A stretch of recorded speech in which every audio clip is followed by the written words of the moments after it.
Welcome back, truth seekers.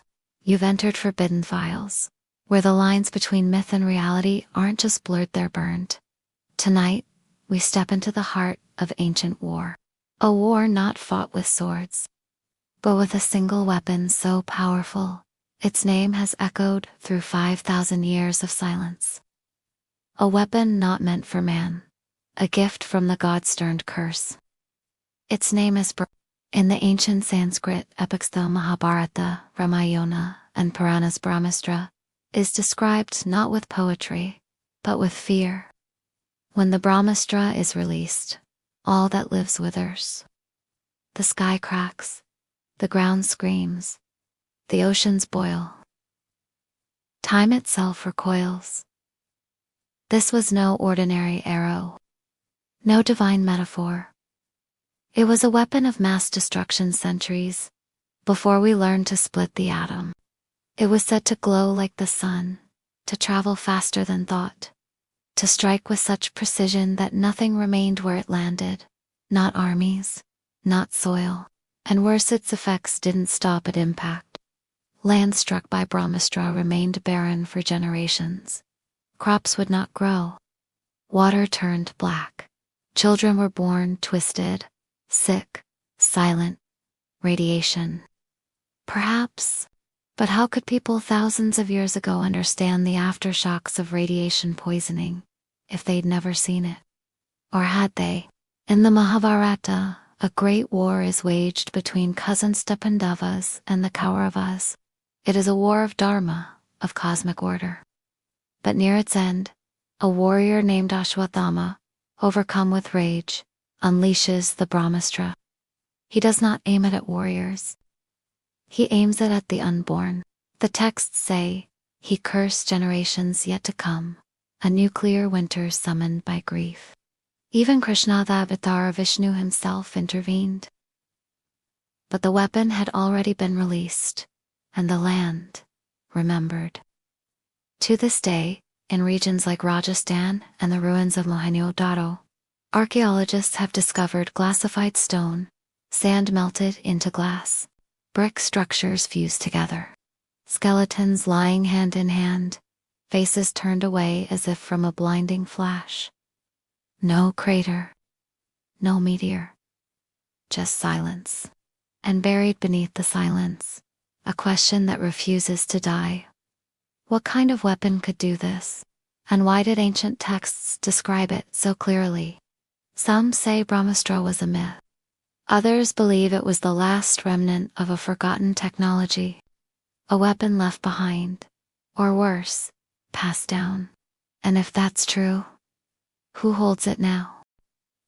The Mahabharata does not shy away from what the Brahmastra did. It doesn't veil the horror in metaphor or disguise it as divine justice. It spells it out, terrifying, detailed, deliberate. Birds fell from the sky. The earth cracked and bled fire. The unborn cried from their mother's wombs. The very clouds wept ash. When Ashwathama released the Brahmastra, he was not fighting. He was avenging. And that broke the order. The gods intervened, but it was too late. The arrow had already split the sky. Some texts say, Krishna cursed Ashwathama to walk the earth for eternity, bleeding, rotting, unable to die. Others say he vanished, taking the Brahmastra with him. But stories linger.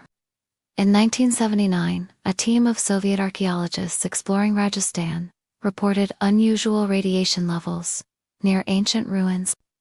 There were no reactors, no waste, just stone that buzzed when measured, and melted glass beneath the sand. The official explanation?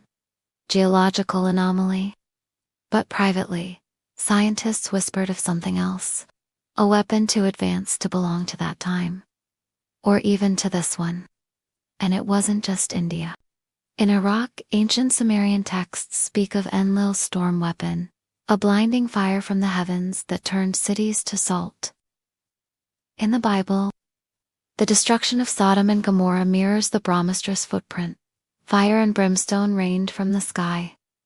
Nothing grew there again. In the Andes, Legends speak of the wand of the sun, used by sky gods to burn enemies from afar. All different cultures, all separated by oceans, all telling the same story. There was once a weapon that erased more than just life. It erased time itself. Could it be that the Brahmastra or something like it was not unique? Could ancient humanity have inherited something they could not control? A relic? A code? A curse? In the Vedic texts, there's a darker truth. The Brahmastra was not the only one. There was Brahmashirsha 4 times more powerful, said to erase not just matter, but memory.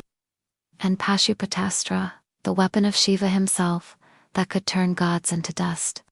But none were feared like the Brahmastra, because it was given to man, not found, not stolen, given. Which raises a chilling question. Who gave it, and why? Was it a test, a gift, or a warning wrapped in power? The Vedas say only those who mastered restraint could summon it, that the weapon would know the intent of the wielder, that it could not be used for personal vengeance. But Ashwathama did. And the world still bears the scar. Maybe that's why the weapon hasn't returned. Because it's waiting. Waiting for someone to make the same mistake. Or worse, waiting for someone not to hesitate. Some say the Brahmastra is gone, that it was used once, burned through history, and vanished into dust. But others say it never left. In Rajasthan, satellite imaging has revealed patterns in the soil irradiation shadows. Not from above, but from within. Lines so precise, they seem carved by geometry itself. As if something still sleeps under the surface. A thing not natural, not silent. In 2021, a team of researchers near Jaisalmer recorded deep electromagnetic pulses underground. They described it like hearing a heartbeat inside stone, rhythmic, deliberate. When questioned, the government denied the event. But local tribes, the ones who've lived on that land for generations, tell a different story. They say a fire lives beneath the sand. That when storms roll in, the dunes whisper old names. Names no man should say out loud. They speak of a weapon that cannot be unseen.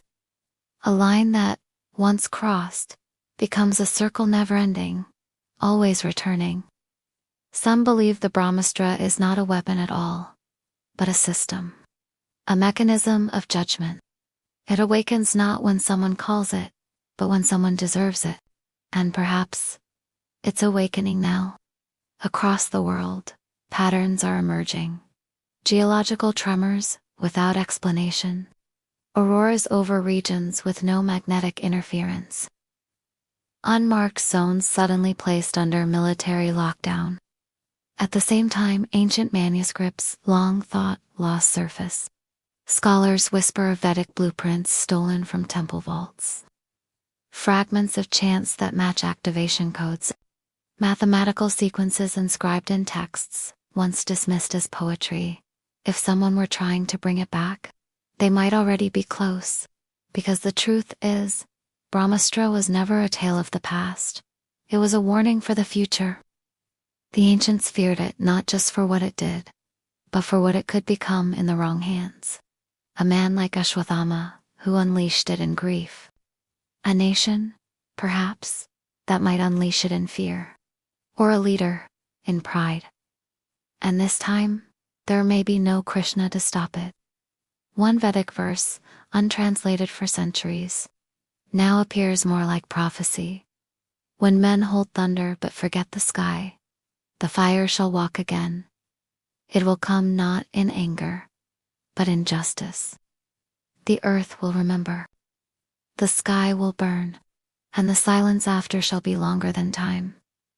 We thought Hiroshima was the beginning, but maybe it was a reminder.